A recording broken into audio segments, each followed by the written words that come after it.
So you're taking the leap, huh? Yeah. Gonna double the paws and wags in your life. That's awesome. But if you're anything like me, a little pregame planning never hurts when it comes to our furry family, right? For sure. For sure. Which is why we're diving into some advice from across the pond this time. Mm. Onlinehund.dk, it's the spot for dog info.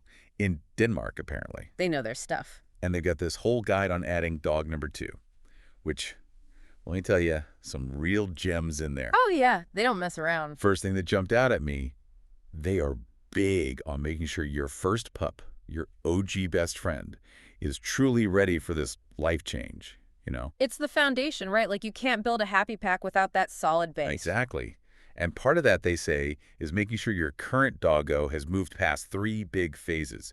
Puberty, so you're past all that teenage angst, then hitting social maturity. Which, let's be honest, some dogs take longer than others. Haha. No kidding.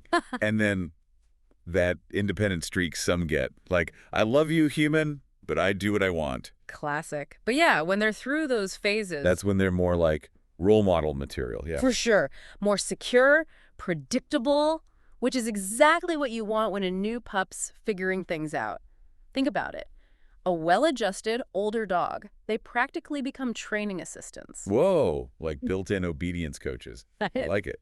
So instead of 2 newbies running wild. You've got the seasoned pro showing the ropes, reinforcing your command. Making your life easier. Okay, that's smart. Fair. But speaking of finding the right new addition, they had some interesting advice on compatibility. And no, it's not setting up doggy Tinder profiles, though. Though there's $1 million idea. Right. But seriously, they're big on matching energy levels. Makes sense. You don't want, like, a senior pup who's all about naps and chill vibes. Paired with a puppy who's basically just a furry tornado bouncing off the walls 24/7. Recipe for disaster. And grumpy old dogs, they don't always react well to that kind of energy. We've all seen those awkward dog park moments. Oh, tell me about it. I swear, some dogs think every other dog is there to play chase, and some are just there for the smells and maybe a good butt sniff. Exactly. And along those lines, the guide also recommends considering gender, opposite genders when possible. Not a hard rule, but it could head off some trouble later down the line. Exactly. Minimizes those hormonal clashes, especially as they become adults. Less drama in the dog park years. Smart thinking, right? Absolutely. Yeah. So you found your compatible canines. Everyone's got the green light. Yeah. Time to open the doors and let the bonding begin. Yeah. You'd think. But our Danish dog gurus, they had a curveball on this one. Oh. Solo training. Even after dog number 2 comes home. Surprised me too, at first. Okay, yeah, that's not what I expected. Why separate if the goal is BFFs eventually? Think about it from the new dog's view, right? New place, new smells, new people, new routine. It's a lot. Now add another dog who seems to know the score, running around, wants attention, overwhelming. Sensory overload for a pup who's maybe a little unsure already. Exactly. Solo training's like, hey, let's get you settled, understanding my language, my rules, before we add the canine chaos. Makes sense. Like, I wouldn't throw someone learning English into a pub quiz night right away. Got to ease them in. Right. Plus, and this is clever, they call it the monkey see, monkey do effect. Uh-oh, that sounds ominous. Dogs are wicked smart. They watch each other. So if your older dog, well, let's say they have quirks. My perfectly trained angel. Never. The new pup might learn those faster than you can say treat time, unfortunately. Oh, no. Twice the mischief. Double the chewed shoes. It's not bad influence. Exactly. More like dogs are just sponges for habits. You've seen them at the park. One starts doing something, suddenly they're all doing it. Okay, that's true. So solo training, it's not just a newbie. It's containing the spread of any unintentional lessons, too. Exactly. Speaking of challenges, they had some really good points about puppies as the new addition. Oh, boy. Yeah.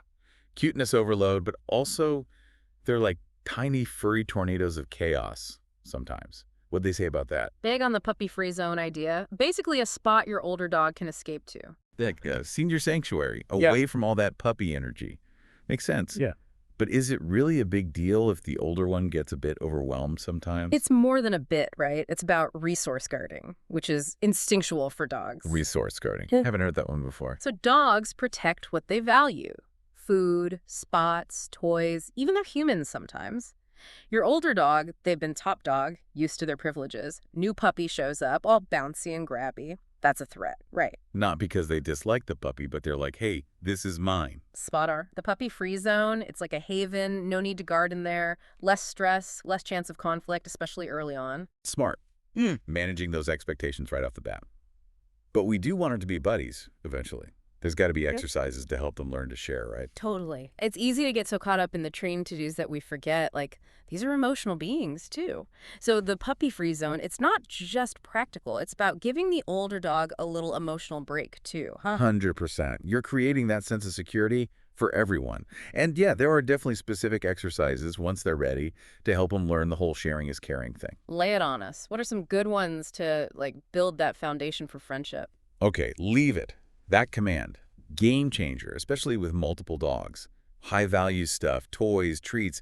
You redirect before a squabble even starts. Ah, good old leave it. Yeah. Every dog owner's best friend, honestly. What else you got? Impulse control's huge. Like teaching them to wait patiently for food, mealtime. That can be a resource guarding landmine. Solid wait before they dig in. So much less tension. Boundaries. For everyone's sanity, let's be real. So we've covered a lot, from puppy focuses to like almost doggy dating profiles there. Almost. But what really hit home for me from this guide was how much they emphasized the unique bond two dogs can have. Oh, for sure. It's easy to get lost in the day-to-day, the double walks, double the food. But they reminded us it's not just more dog, it's something special. That companionship another dog gets them in a way we can't. Like that saying, to understand someone, walk a mile in their shoes. Or sniff a fire hydrant on their level, right? Yeah. But seriously, there's something so cool about knowing our pups can have that kind of fun, that understanding with each other. Totally. Dogs are social, we're their pack, but having a furry friend to romp with, explore with, cuddle up with, that's enriching in a way we can't always be. I love that. We give them love, but that dog-dog bond, that's special. So as we wrap up, any last words of wisdom for those about to be two-dog households out there? Biggest thing I took from this guide is it's a journey, not a finish line. There'll be great days, rough days, maybe a few chewed up things along the way. The price of love. Right. But patience, consistency, nurturing those individual bonds while they build the dog-dog one, that's how you set them up for success. And enjoy it, those friendships blooming. It's the best. So well said. Happy training, everyone. Remember, prep, love, and for all the nitty-gritty from Onlinehund.dk, check our show notes for the link. Until next time, keep those tails wagging.